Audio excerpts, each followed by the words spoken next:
En el capítulo anterior de Live. Esta vez vamos a cambiar de tema, vamos a estar hablando del ciclo que recorren todas las células, que se llama ciclo celular. Justamente estamos en un punto del ciclo celular, hacia el final de G1, donde hay un punto de control.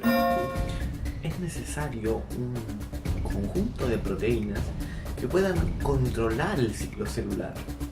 Humano, los rusos quieren matar al presidente. Bueno, dejalos. ¡Oh no! ¡Es una bomba!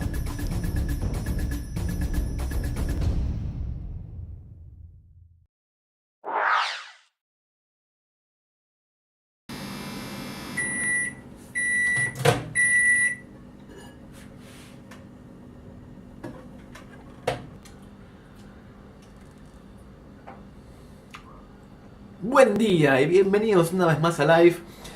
Continuamos con el video del ciclo celular, este video que tuvimos que hacer de a pedacitos porque la vida no te da tregua.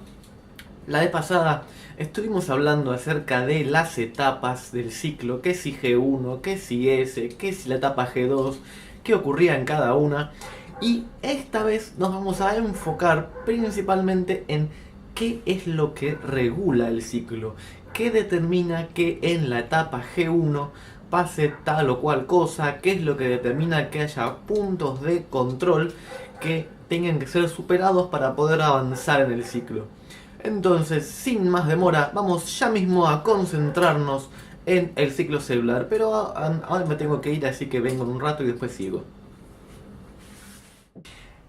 Esto viene regulado por dos tipos de proteínas, que van a ser las ciclinas y las quinasas dependientes de ciclinas, también conocidas como CDK.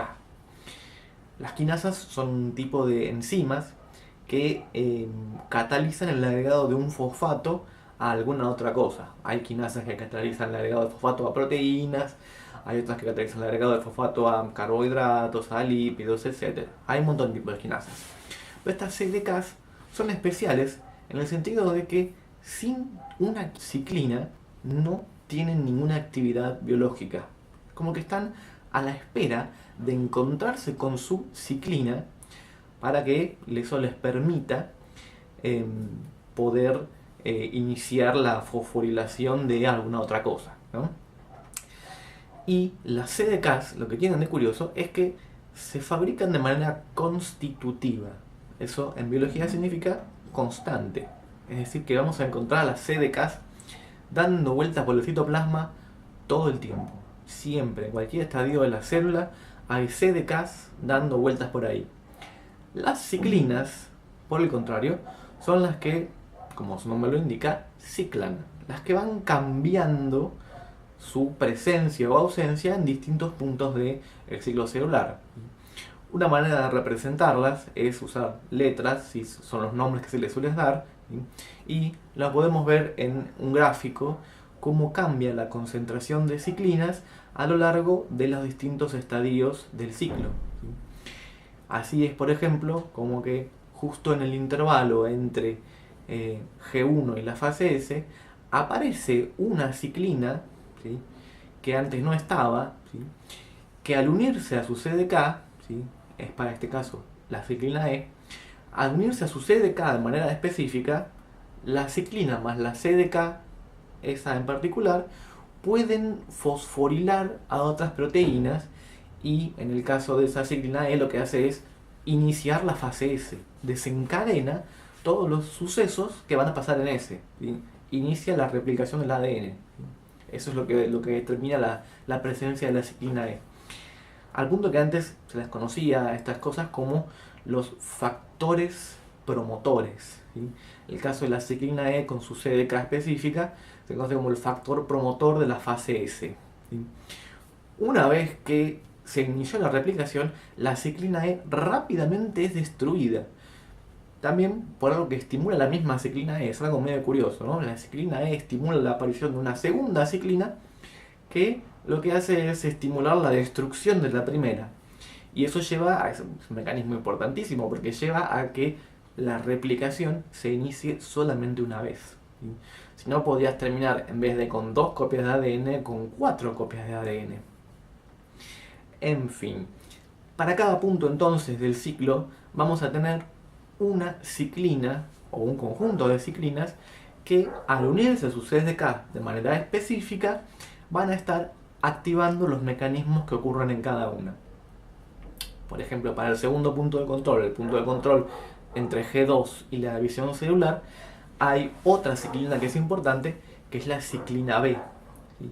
En este caso, la ciclina B, al unirse a su CDK específica, desencadena que la cromatina empiece a condensarse en los cromosomas y que la envoltura nuclear se empiece a desarmar, puntualmente porque la lámina, que es una capa de proteínas que está por debajo, se fosforila y esa lámina fosforilada ya no le mantiene la estructura del núcleo.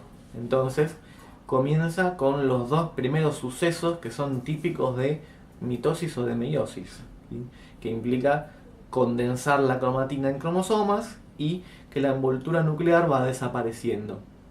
De nuevo vemos ahí como la ciclina, al unirse a la CDK, tienen una cierta especificidad, desencadenan un mecanismo específico de cada uno de los puntos del ciclo celular.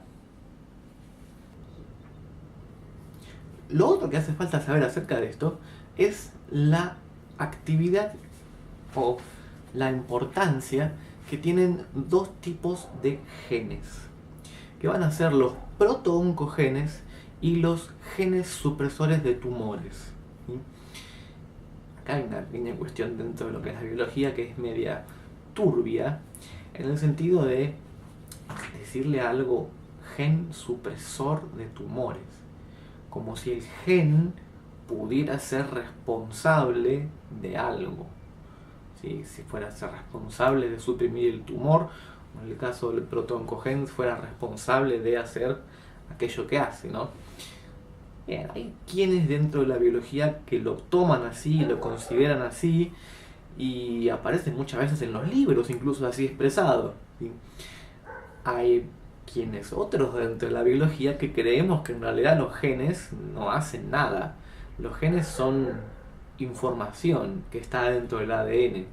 Los que hacen las cosas son las proteínas. ¿Sí? Es decir, que ese gen, al su información utilizarse para la producción de una proteína, es la proteína la que tiene la actividad catalítica o la que tiene la actividad de activar algún mecanismo como las ciclinas, las CDKs. ¿Sí? Pero en fin, aparece en la literatura como los protooncogenes y los genes supresores de tumores los tipos de genes, entre comillas, genes, que son responsables de controlar la velocidad con la cual las células recorren el ciclo. ¿Sí? Entonces, los protooncogenes serían genes que, al utilizar su información para producir proteínas, las proteínas que obtienen de ahí tienden a acelerar el ciclo, a hacer que las células pasen de G1 a S, es decir, hace que las células lo recorran más rápidamente. Son genes que sus proteínas, una vez producidas, estimulan a que las células salgan de G0 y entren al ciclo. ¿Sí? O sea, son genes que actúan como una especie de acelerador en el auto. ¿Sí? Hacen que la célula recorra el ciclo, producen el movimiento dentro del ciclo. Mientras que los genes supresores de tumores lo que hacen es mantener la célula detenida. ¿Sí? Tratan de activar mecanismos de reparación de ADN, tratan de evitar que la célula recorra el ciclo cuando no es debido. ¿Sí? Es decir, son comparables más bien a lo que vendría a ser un freno. Obviamente, el gen no hace nada, ¿no? Son las proteínas que vienen de los genes las que hacen esto de ser un freno. Esto de los protooncogenes suena como bastante feo, ¿no? La palabra protooncogen suena espantosa. ¿Y por qué? Porque tiene el fijo ahí onco metido en el medio, que suena a cáncer y que algo tiene que ver, ¿sí? Sin embargo, los protooncogenes son genes normales, son genes saludables, que nuestras células los necesitan. ¿Sí? Tenemos un montón de tipos de células que tienen que estar dividiéndose. ¿Y por qué se pueden dividir? Porque sus protooncogenes funcionan de la manera debida y hacen que las células salgan del ciclo, salgan de G0, entren al ciclo y que lo recorran de la manera y la velocidad adecuada, que no sea ni demasiado lenta ni demasiado rápida, en este segundo caso controlado por los segundos, ¿no? Los genes supresores de tumores. Pero el nombre sigue siendo espantoso, sigue siendo feo. ¿Por qué? Porque a veces sucede que esos protooncogenes pueden llegar a tener mutaciones que hagan que una vez producida la proteína mutante, esa proteína esté constantemente estimulando a la célula a dividirse, a recorrer el ciclo, ¿sí? Ejemplos de esto son, por ejemplo, el gen de la proteína Ras, ¿sí? La proteína Ras es una proteína que en respuesta frente al medio, en personas sanas, respondiendo frente al medio, desencadena en la célula la respuesta de iniciar la división celular, lo cual es saludable, normal, necesario, ¿sí? Es importante que la célula tenga a una proteína Ras saludable. Existe una versión mutada de Ras, que de hecho se encuentra en muchos tipos de tumores, que es independiente del medio. Está continuamente estimulando a la célula a dividirse, ¿sí? En ese caso decimos que el gen mutado, el protooncogen mutado, se convirtió en un oncogen, ¿sí? Un gen que está estimulando la producción de un tumor, ¿sí? Ahora, no quiere decir que eso vaya a convertirse necesariamente en un caso de cáncer, ¿sí? Hay distintos tipos de tumores, ¿sí? Y no alcanza con una única mutación para que una célula se convierta en tumoral, ¿sí? Una célula puede estar estimulada a dividirse por la presencia de un oncogen y sus proteínas, pero mientras que esa célula tenga a sus genes supresores de tumores, tiene la posibilidad de frenar el ciclo, ¿sí? De ponerle un alto y decir, bueno, hasta acá llega, ¿no? En general, los genes supresores de tumores lo que tienen que ver, como decía, es con iniciar mecanismos de reparación en el ADN y con frenar el ciclo, ¿sí? Un ejemplo de esto es el gen de la proteína P53 y la proteína P53. P53 es una proteína que es como maravillosa, ¿sí? Se empieza a fabricar cuando la célula sufre algún tipo de daño a su ADN. Cuando el ADN está dañado, la proteína P53 se fabrica, ¿sí? Y mientras el daño continúe, más P53 se va a empezar a acumular dentro de la célula, que va a tener principalmente dos efectos. Sí, digamos que son dos efectos. El primero va a ser iniciar a las proteínas que reparan el ADN, ¿sí? Activa la transcripción de proteínas que son reparadoras de daño de ese ADN, ¿sí? Mientras tanto, está bloqueando el ciclo, ¿sí? La presencia de P53 impide que la célula pueda pasar de una etapa a la siguiente, ¿sí? Le mete el freno, ¿sí? Y esas enzimas reparadoras de ADN estarán intentando reparar el daño, ¿sí? Mientras que el daño no se arregle, la cantidad de P53 va a ir aumentando, ¿sí? Si la cantidad de P53 llega a un extremo, aumenta muchísimo, lo que pasa es que la célula activa un segundo mecanismo inducido por P53, que es el mecanismo de la apoptosis. Es un tipo de muerte celular, ¿sí? Lleva a la célula a autodestruirse, solamente en el caso de que el daño no haya podido ser reparado. Por eso es que se la conoce muchas veces como la guardiana del genoma, ¿sí? Primero lo que intenta hacer es activar mecanismos de reparación. Si el ADN se repara, entonces P53 desaparece, la célula sigue con el ciclo. Si el daño no se puede reparar, P53 estimula la muerte de la célula. Esa muerte, esa célula que tiene un ADN tan dañado, no puede seguir existiendo, ¿sí? Hasta aquí entonces llegamos con el video de ciclo celular, las dos partes, hemos completado todo.